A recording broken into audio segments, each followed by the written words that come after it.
So David, tomato, pesto and feta tarts. This is my kind of cheat lunch dish because it's so easy. And I use ready rolled puff pastry. Usually with pastry I make my own short crust, but puff pastry the supermarkets do really well. Is it just as good? Oh, it's fantastic. Okay, so I'm just going to cut this into two tarts. I think about a square like that is good. I usually just trim around the edge with a sharp knife. Don't cut all the way through, about a centimetre. It just helps the pastry rise. Spread the base with a bit of pesto. Okay. I'll let you do that. Okay. I'll slice some tomatoes. Trusting me with a roll.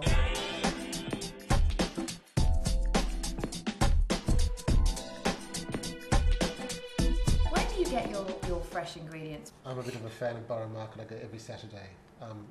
Rail, Hale or Shard, and I buy most of the stuff there.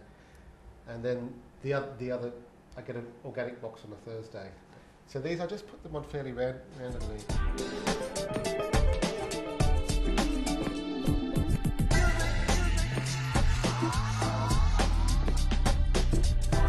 So that's it, in the oven now. I've got the oven on about 200.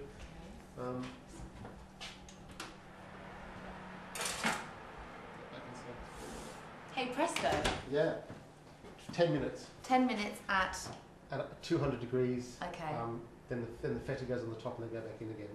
Fantastic. 10 when they're done. So David, what happens if you don't like tomato and feta? Can you do this dish with other ingredients? That's the great thing about puff pastry. I've cut the squares the same and just put a whole big mushroom on the top and some goat cheese sliced on the top of that and thrown that in the oven with a bit of drizzle with olive oil, and that's good as well. Asparagus works well on there too, because asparagus will roast in the oven in the time the pastry takes to cook. I'm just going to cut this into kind of cubes, really.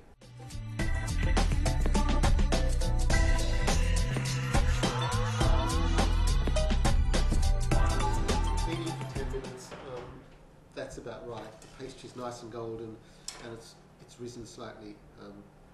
Yeah, and I usually put a pepper, not salt so much, because the feta's quite salty. I always let people put their own salt on, and just sprinkle a bit of feta on the top each. It's up to you how much. And then they go back in for about 5 more minutes, just to colour the feta a little bit, and to finish off the pastry.